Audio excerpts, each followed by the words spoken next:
Welcome back to On the Scout. I'm going to show you what clothing and equipment I bring to guide big game hunts in the Rockies.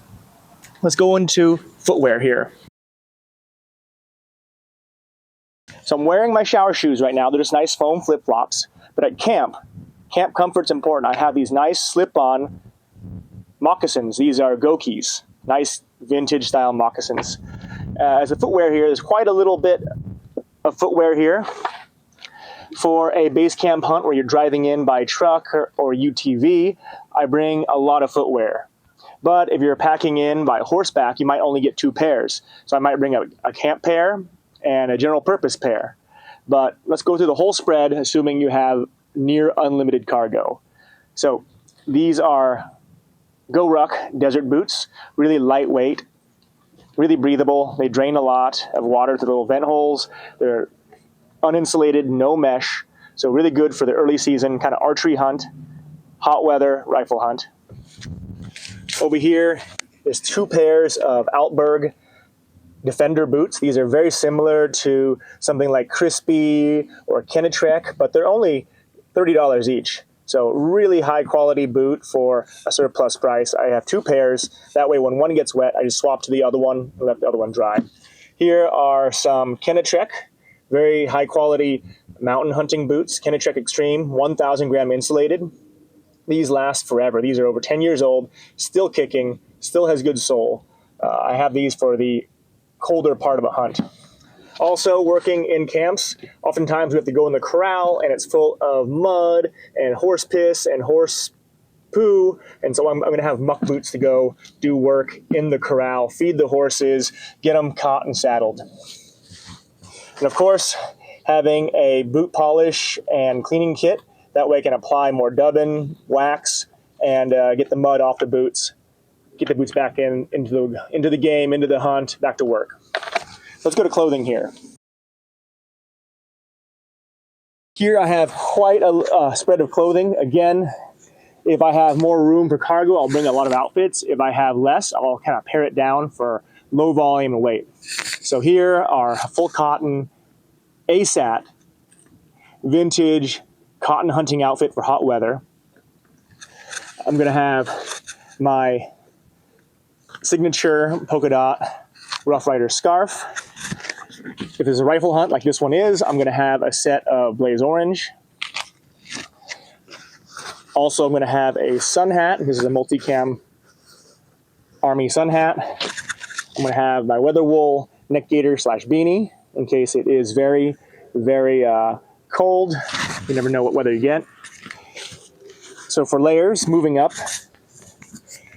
I have a cold weather top. This is a Surplus Polypro. I have a First Light Sawtooth. This is a hybrid jacket. It has insulation on the front of the chest, and on the back, there's no insulation. It's a base layer on the back, so my back can breathe into the backpack well. I don't get too sweaty and soaked. People that sweat a lot, that's going to be really nice to have. They don't really make this jacket anymore, but they have other similar jackets that have active venting. I have an Arctis wind shirt. This is a really lightweight wind shirt here. So this can go over, not provide waterproofing, but break a lot of wind. A really lightweight shirt to have for hot weather, variable mountain hunting. Here are some Sitka soft shell pants, another belt here. Soft shell pants with the knee pads built in, really nice to be crawling around. The soft shell material is a little bit warmer and quicker drying for the colder, wetter weather. Moving further down the line, I have, of course, a weather wool all-around anorak, heavyweight, really nice wool, really nice material. It almost substitutes as a do-all jacket. It can resist wind, resist rain, snow, and provide warmth. Moving further on over, I have, these are Army Surplus Gore-Tex pants. This is a different Army's Gore-Tex parka, just like the U.S. Army one. This is a different pattern. Gore-Tex King's Camo Gaiters. It has that breathable material just like Gore-Tex. This pattern really works for the high desert of the Rockies. Moving further down the line for more extreme conditions, I have a nice puffy down glassing parka. 800 fill down, Sitka, really lightweight. It goes over whatever layers I'm wearing. I stop and go static. I put this on to keep the warmth in. Here are synthetic puffy shorts for glassing. You put these on when you go static for a long while. Further down, some more esoteric things that are optional but really nice. Camp I'm going to does a lot of horse riding to get around. So I have my shinks here. Big leather, protect my pants from brush, keep the rain and snow off. I have a few pieces of snow camouflage in case the weather really starts coming down. That way I can add more concealment. So it's a camo cloak by Varisteleca and also some Varisteleca camel headwear. Some really nice things to have. I always bring it out. I have a couple of sil nylon ponchos, and I have a sil nylon ground sheet. I bring these out with me to build the shelters and also provide the hunters a nice dry place to sit down. Let's go into equipment.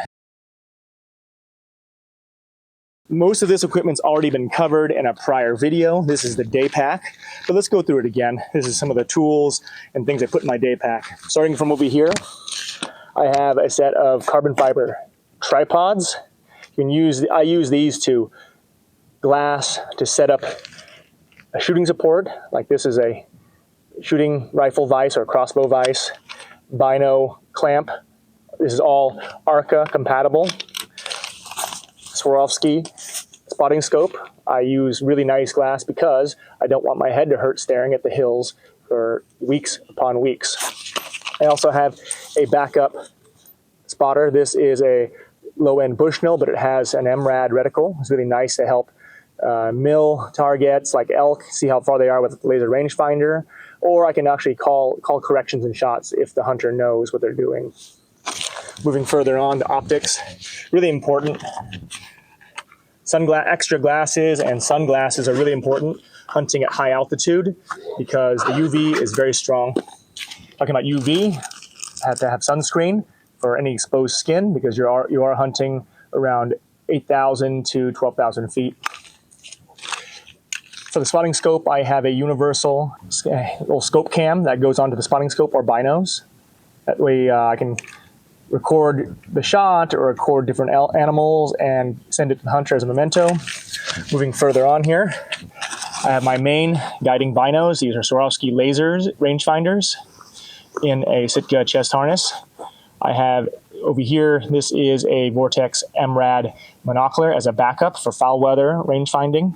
You can mill how big an elk is and get approximate range on how far it is away. Over here, Leopold laser rangefinder. This is a low-end rangefinder, but I'm not going to compromise a hunter's hunt because my binos broke or went out of power, so I always carry an extra rangefinder. I also bring along a few pairs of extra binoculars. Having extra binos is nice in case the hunter forgot theirs, so I have a inexpensive pair of Nikons, and I also have a pair of wide-angle low-end binos. These are called, I don't think they even have a brand name. There's a wide-angle sport bino, which is called Wide View. Inexpensive, under $100 extra bino for someone at camp to look through. Moving further on for the day pack stuff, battery pack. You have to keep the batteries of the GPS and your phone going.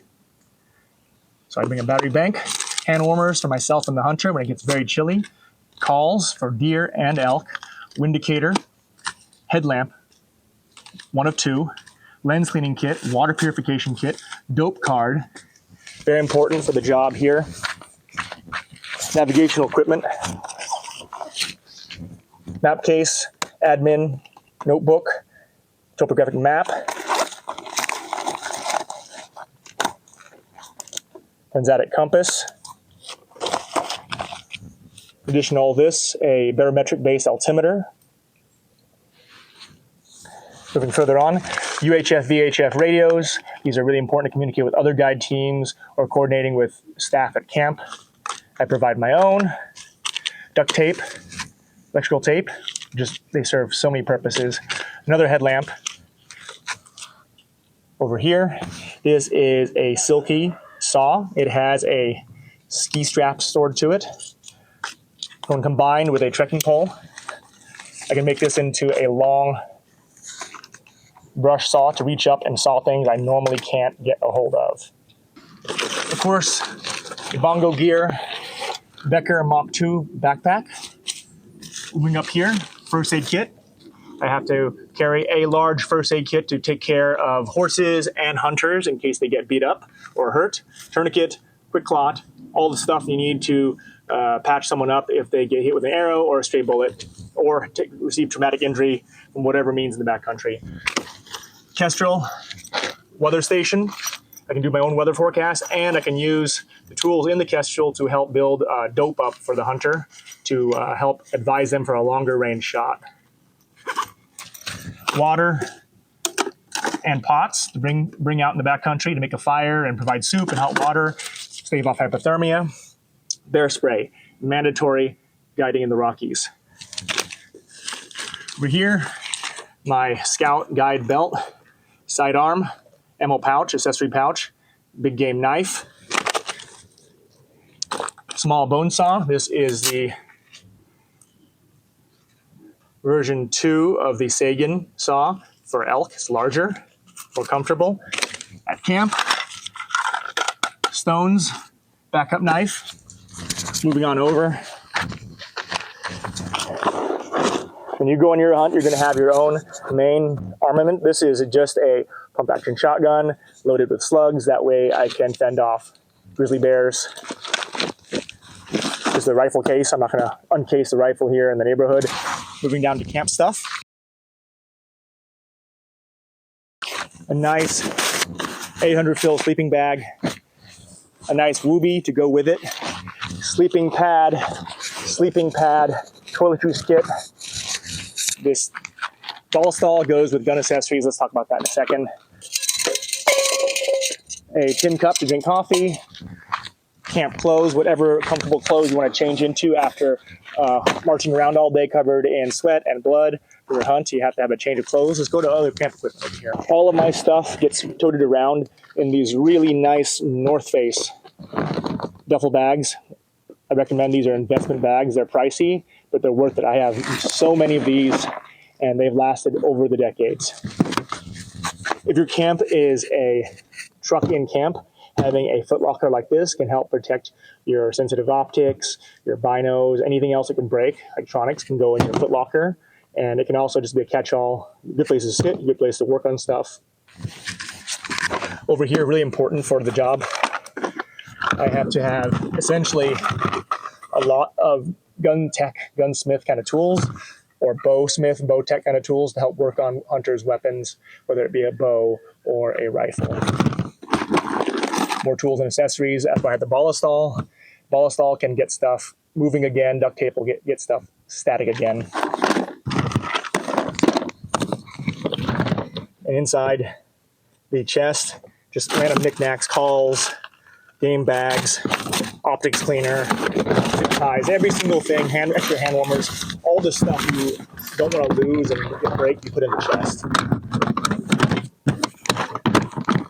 Your chest there. Oh, I almost forgot, glove system. Let's go back to the glove system really fast. I have a variety of liner gloves, keep my hands warm and concealed. Roper gloves to work with horses and ride. And a soft shell insulated gloves to hunt in the moderate cold. And very heavy insulated work gloves, Kinkos, for the colder weather portion of the hunt. And also my favorite, the grommets. All right, that's everything I bring to a base camp outfitted hunt. Obviously, there's no tent here. If you're going to do your own base camp, you need to provide your own cookware and tent and food and cooler. But this is an equipment list for an outfitted hunt. Thanks so much for watching. This is Don on the Scout.